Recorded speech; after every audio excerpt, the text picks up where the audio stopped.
গাজায় ইসরায়েলি গণহত্যার বিরুদ্ধে তুরস্কের প্রেসিডেন্ট এরদোয়ানের কঠোর হুঁশিয়ারি, আন্তর্জাতিক আদালতে নেতানিয়াহুর বিরুদ্ধে গ্রেফতারি পরোয়ানা জারি তুরস্কের। ইরানের পরমাণু স্থাপনায় হামলার হুমকি ইসরায়েলের, পাল্টা কঠোর জবাবের হুঁশিয়ারি ইরানের সর্বোচ্চ ধর্মীয় নেতা আয়াতুল্লাহ আলী খামেনির। রাফা সীমান্তে আটকে আছে শত শত ত্রাণবাহী ট্রাক, খাদ্য ও চিকিৎসার অভাবে গাজায় মানবিক বিপর্যয়।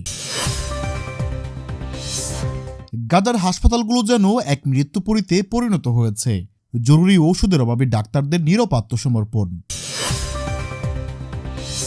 গাজায় দুর্ভিক্ষ পরিস্থিতি নিয়ে জাতিসংঘের উদ্বেগ, ত্রাণ কার্যক্রমে ইসরায়েলি বাধার তীব্র নিন্দা। এতক্ষণ শুনছিলেন আজকের সংবাদের প্রধান শিরোনাম, এবার বিস্তারিত। তার আগে আপনারা যারা ফিলিস্তিনকে মন থেকে ভালোবাসেন তারা কমেন্ট বক্সে লিখুন ফিলিস্তিন জিন্দাবাদ। গাজায় চলমান পরিস্থিতি নিয়ে তুরস্কের প্রেসিডেন্ট রিসেপ তাইপ এরদোয়ান এবার সবচেয়ে কঠোর ভাষায় ইসরায়েলকে সতর্ক করেছেন। তিনি পরিষ্কার ভাষায় জানিয়ে দিয়েছেন, গাজায় যা হচ্ছে তা কোনো যুদ্ধ নয়, বরং এটি একটি গণহত্যা। আর এই গণহত্যার মূল কারিগর হিসাবে তিনি ইসরায়েলি প্রধানমন্ত্রী বেঞ্জামিন নেতানিয়াহুকে দায়ী করছেন। প্রেসিডেন্ট এরদোয়ান বলছেন, ইসরায়েল যা করছে তা মানবতার বিরুদ্ধে অপরাধ। তিনি আন্তর্জাতিক আদালতের কাছে দাবি জানিয়েছেন যেন অবিলম্বে নেতানিয়াহুর বিরুদ্ধে গ্রেফতারি পরোয়ানা কার্যকর করা হয়। তুরস্কের সরকার বলছে, যারা শিশু হত্যা করছে, হাসপাতালের উপর বোমা ফেলছে, তাদের বিচারের কাঠগড়ায় দাঁড় করাতেই হবে। এ বিষয়ে প্রেসিডেন্ট এরদোয়ানের একটি সরাসরি বক্তব্য আমরা তুলে ধরছি। এরদোয়ান বলেন, ইসরায়েল গাজায় যা করছে তা ইতিহাসের পাতায় একটি কালো অধ্যায় হয়ে থাকবে। নেতানিয়াহু সরকার মনে করছে তারা যা ইচ্ছা তাই করবে এবং কেউ তাদের বিচার করবে না। কিন্তু তুরস্ক এখন থেকে আর চুপ করে বসে থাকবে না। আমরা আন্তর্জাতিক আদালতে প্রমাণসহ হাজির হব। নেতানিয়াহুকে গাজার কসাই হিসেবে চিহ্নিত করা হয়েছে এবং তাকে অবশ্যই গ্রেফতার করা হবে। মুসলিম বিশ্বকে এখন আর শুধু কথাই নয়, কাজে প্রমাণ করতে হবে। তুরস্ক শুধু কথার মধ্যেই সীমাবদ্ধ নেই, তারা আন্তর্জাতিক মহলে চাপ সৃষ্টি করছে যেন ইসরায়েলের উপর অর্থনৈতিক নিষেধাজ্ঞা দেওয়া হয়।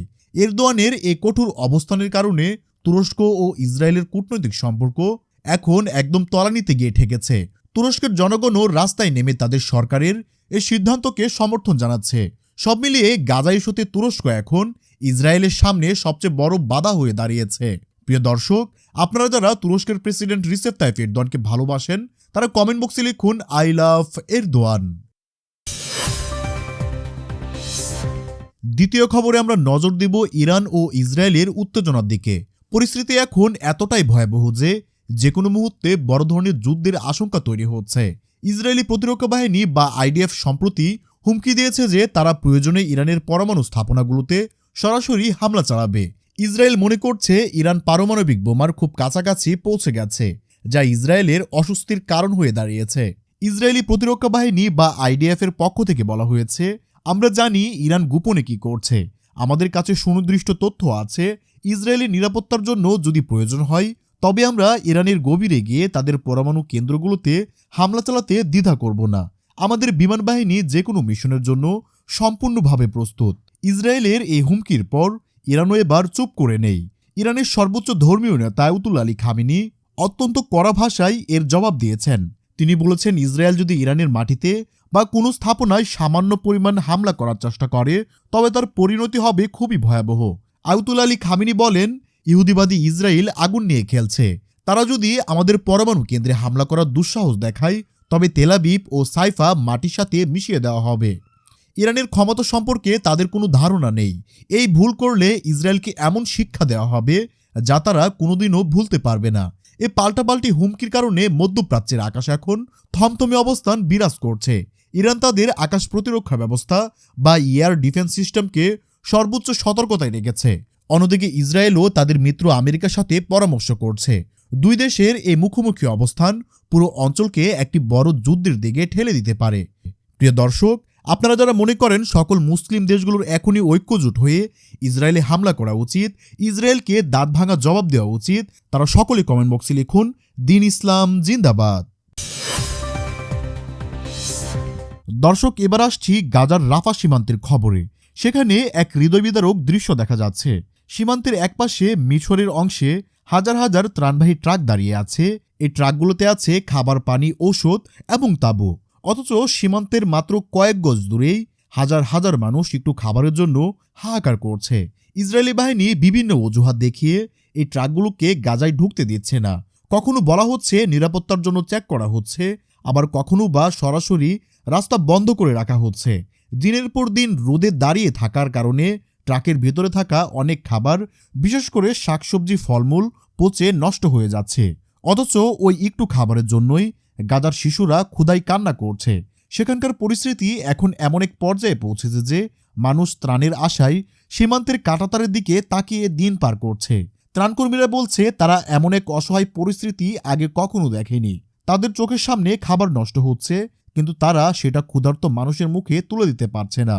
ইসরায়েল রাফা সীমান্তে তাদের সামরিক অভিযান জোরদার করার পর থেকে এই সংকট আরও তীব্র হয়েছে। আন্তর্জাতিক নিয়ম অনুযায়ী যুদ্ধের সময়ও বেসামরিক মানুষের জন্য খাবার ও ঔষধ আটকানো নিষিদ্ধ, কিন্তু এখানে এই নিয়ম পুরোপুরিভাবে লঙ্ঘন করা হচ্ছে। মিশরের দিক থেকেও চেষ্টা করা হচ্ছে, কিন্তু ইসরায়েলি বাধার মুখে ত্রাণ কার্যক্রম প্রায় স্থগিত হয়ে গেছে। গাজার হাসপাতালগুলোর দিকে তাকালে এখন আর হাসপাতাল মনে হয় না, যেন মনে হয় একটু মৃত্যুপরী বা জীবন্ত নরক। বিদ্যুৎ নেই, পানি নেই, আর সবচেয়ে বড় কথা জীবন বাঁচানোর মতো কোনো ঔষধ নেই। আহত রোগীরা ব্যথায় চিৎকার করছে, কিন্তু ডাক্তারদের হাতে পেন কিলার বা ব্যথানাশক ইনজেকশন পর্যন্ত নেই। অনেক ক্ষেত্রে ডাক্তাররা বাধ্য হয়ে অ্যানেস্থেশিয়া বা অবশকরণ ছাড়াই রোগীদের অপারেশন করতে বাধ্য হচ্ছে। গাজার আল শিফা হাসপাতালের একজন সিনিয়র সার্জন কান্নাজড়িত কণ্ঠে বলেন, আমি ডাক্তার হিসেবে নিজেকে খুব অসহায় মনে করছি। আমার চোখের সামনে রোগীরা ছটপট করতে করতে মারা যাচ্ছে, অথচ আমি কিছুই করতে পারছি না। এটা চিকিৎসার জায়গা নয়, এটা এখন নরকে পরিণত হয়েছে। হাসপাতালগুলোতে রোগীদের ভিড় এতটাই বেড়েছে যে করিডোর বা সিঁড়িতেও জায়গা নেই। ডাক্তাররা টানা কাজ করতে করতে ক্লান্ত হয়ে পড়ছেন, কিন্তু রোগীর সংখ্যা কমছে না। অনেকেই এখন চিকিৎসার আশা ছেড়ে দিয়ে সৃষ্টিকর্তার কাছে মৃত্যু কামনা করছেন, যাতে যন্ত্রণা থেকে মুক্তি পাওয়া যায়। প্রিয় দর্শক, এ ছিল এখনকার মতো সর্বশেষ আন্তর্জাতিক সংবাদ। দেখা হচ্ছে আমাদের পরবর্তী ভিডিওতে। তার আগে আপনি পৃথিবীর কোন প্রান্ত থেকে দেখছেন আমাদের ভিডিও, অবশ্যই কমেন্ট করে আমাদের জানিয়ে দিতে পারেন। ভিডিওটি শেষ করার আগে আজকের ভিডিওর শিরোনামগুলো জানিয়ে দিচ্ছি আরও একটিবার। গাজায় ইসরায়েলি গণহত্যার বিরুদ্ধে তুরস্কের প্রেসিডেন্ট এরদোয়ানের কঠোর হুঁশিয়ারি। আন্তর্জাতিক আদালতে নেতানিয়াহুর বিরুদ্ধে গ্রেফতারি পরোয়ানা জারি তুরস্কের। ইরানের পরমাণু স্থাপনায় হামলার হুমকি ইসরায়েলের, পাল্টা কঠোর জবাবের হুঁশিয়ারি ইরানের সর্বোচ্চ ধর্মীয় নেতা আয়াতুল্লাহ আলী খামেনির। রাফা সীমান্তে আটকে আছে শত শত ত্রাণবাহী ট্রাক, খাদ্য ও চিকিৎসার অভাবে গাজায় মানবিক বিপর্যয়। গাজার হাসপাতালগুলো যেন এক মৃত্যুপরীতে পরিণত হয়েছে, জরুরি ঔষধের অভাবে ডাক্তারদের নীরব আত্মসমর্পণ।